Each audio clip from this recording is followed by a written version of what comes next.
The Houston Texans have been one of the NFL's more disappointing teams in 2024. Coming into the year, they had very high expectations of potentially competing for a Super Bowl, with CJ Stroud potentially becoming the MVP. But here we are, 17 weeks into the season, they currently have a 9-7 record and just got blown out by the Baltimore Ravens 31-2. So in today's video, I want to go over the Houston Texans' current season, what has been the issues, and what they could do moving forward to fix some of their issues. But if you guys enjoy the video, hit the like and subscribe button, but let's hop into it. So as I mentioned, we are going to begin by talking about what has been all of the issues with the Houston Texans. I do think a good way to start off the video, to just kind of set the groundwork for everything we're going to talk about in this video, is just by going over some of their team statistics so far this year. So far on the year, offensively speaking, they averaged 21.8 points per game, which ranks them number 17 in the NFL. They're averaging 316.3 yards per game, which ranks them number 21, and they're averaging around 2.2 touchdowns per game, which ranks them number 21 as well. Now, some pretty interesting statistics that do kind of point negatively towards the offense. This team actually has a red zone scoring percentage of only 50.94%, which is the 26th worst in the NFL. And this team is only averaging 5.1 yards per play, which is 25th worst in the NFL.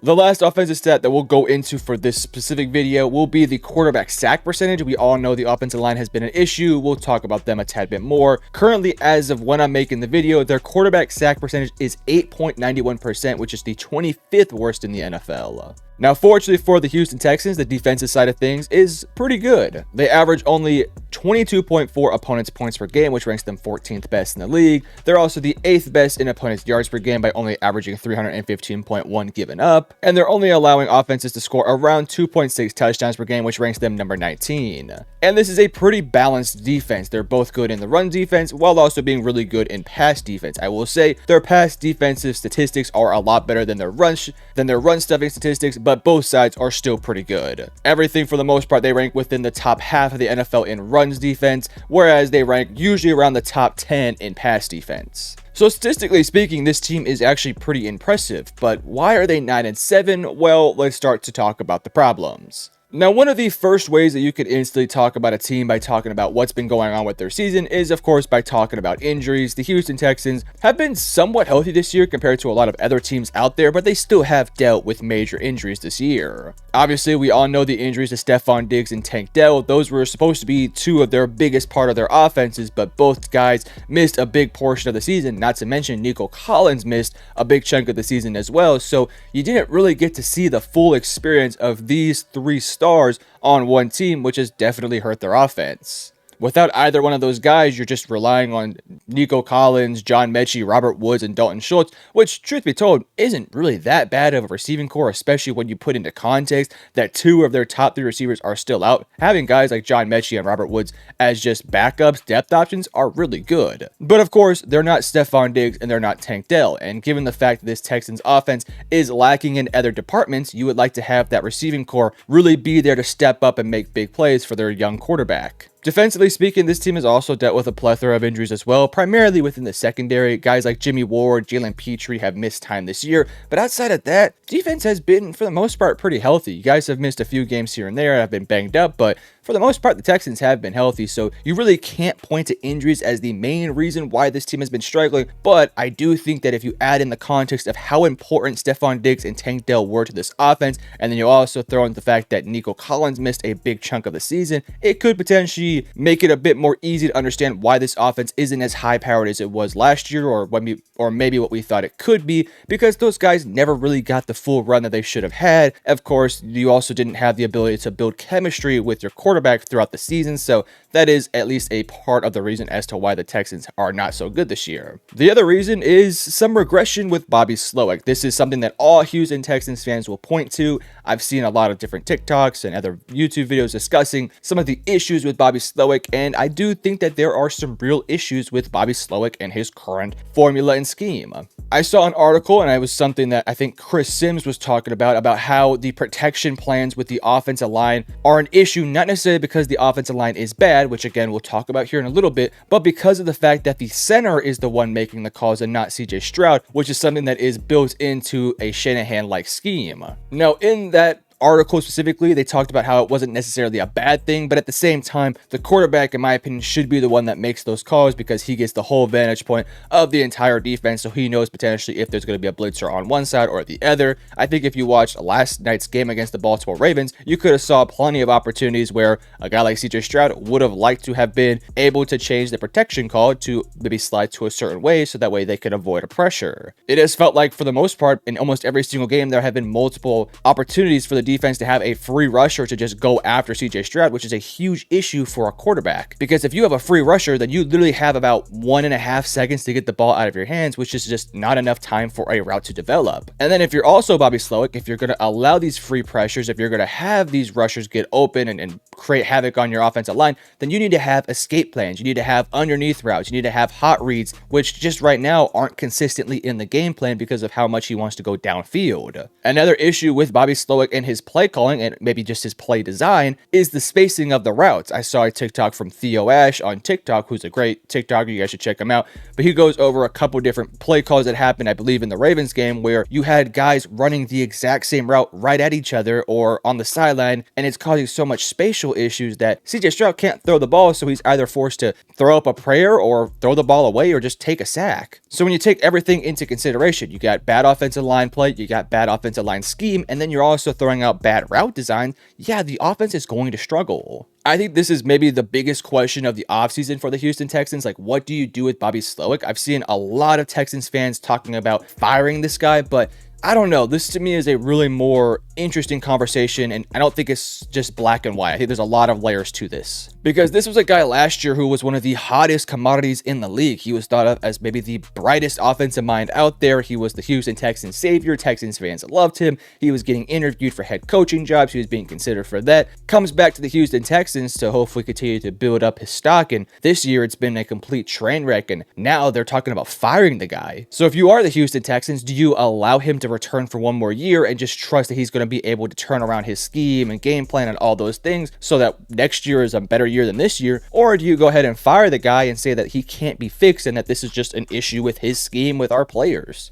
If it was up to me, and again, this is just my 2 cents, and I am willing to potentially reconsider this later down in the offseason. Right now, if you were to ask me would I bring him back, I would probably say yes, but with the caveat that I would hire a more seasoned senior analyst or assistant offensive mind to help him understand the more complexities of this scheme a little bit better. If you also were to bring in a more veteran-like offensive coordinator, then it would also help in case you do happen to fire him mid-season. I still think Bobby Slowick is a smart offensive mind. I don't think that his schemes are just terrible. Obviously, he runs a Shanahan-like system, so those are some of the most popular and more commonly used offensive schemes out there. So I don't think you should fire him because I do think he has the right mindset, the right ideas. It's just that this season hasn't been very good, and we want to see some improvement in year number 3 of Bobby Slowick. So if he were to get fired, I don't think it's the end of the world. I could definitely see it happening, but if he were to stay, then same kind of thing. I think it's not the end of the world. It would be interesting, though, to see him in the 3rd year if he can fix some of those issues. And then we got to talk about the offensive line. We'll just briefly cover this because it just hasn't been very good this year. However, I just want to say I just think a lot of it is on the scheme.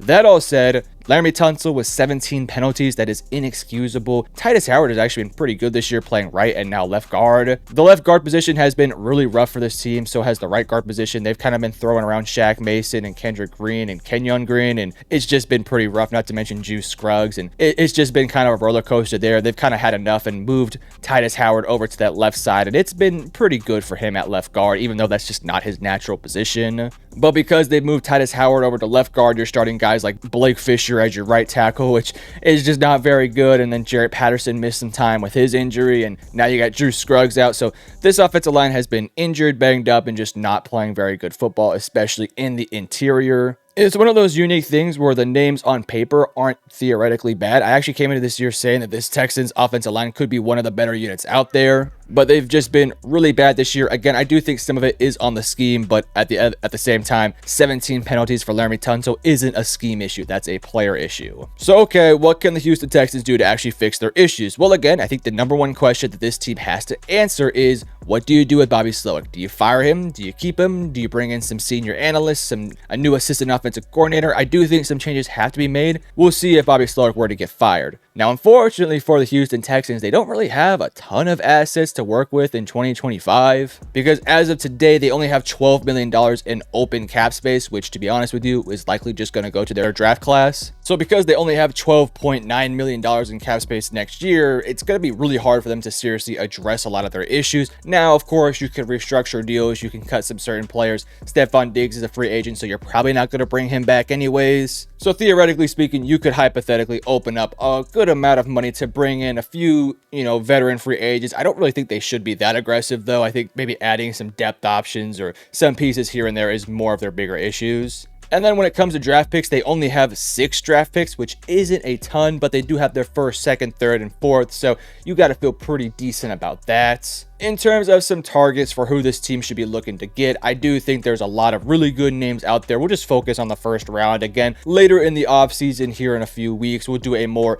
detailed, more in-depth breakdown as to what I would do if I was a Houston Texans, sort of a mock rebuild per se. However, in the first round, I do think interior defensive line, interior offensive line should be in play there. Also, depending on the health of Tank Dell, maybe you look at a guy like Luther Burden to potentially add to your offense, though I don't think that should be your biggest priority unless you've already addressed your offensive and defensive lines. Guys like Derek Harmon, Kenneth Grant are awesome names to look at for the defensive side of things. If you even want to look in the offensive line, guys like Wyatt Milum, Ariante Ursary, Cameron Williams, or Jonah, whatever his last name is, from Arizona. Those are awesome players that you should definitely be keeping an eye on. You could also look at guys like Tate Ratledge or Tyler Booker from Bama. Those are some guys who I think you could also potentially look at for interior offensive linemen, which I do think they will take one of, if not somebody along those lines. So again, later in the offseason, I'll do a more detailed free agency, mock drafts, restructurings of contracts. We'll do more detailed versions of that later in the offseason. Just for now, those are some names to think about. So just kind of to wrap everything together, the Houston Texans have a lot of issues. They have a couple holes to address, mainly guys like interior defensive line, interior offensive line, maybe wide receiver 3, depending on what happens with Stephon Diggs. And really, that's it. I think their biggest issues are just schematics and making sure that their game plans are set in stone.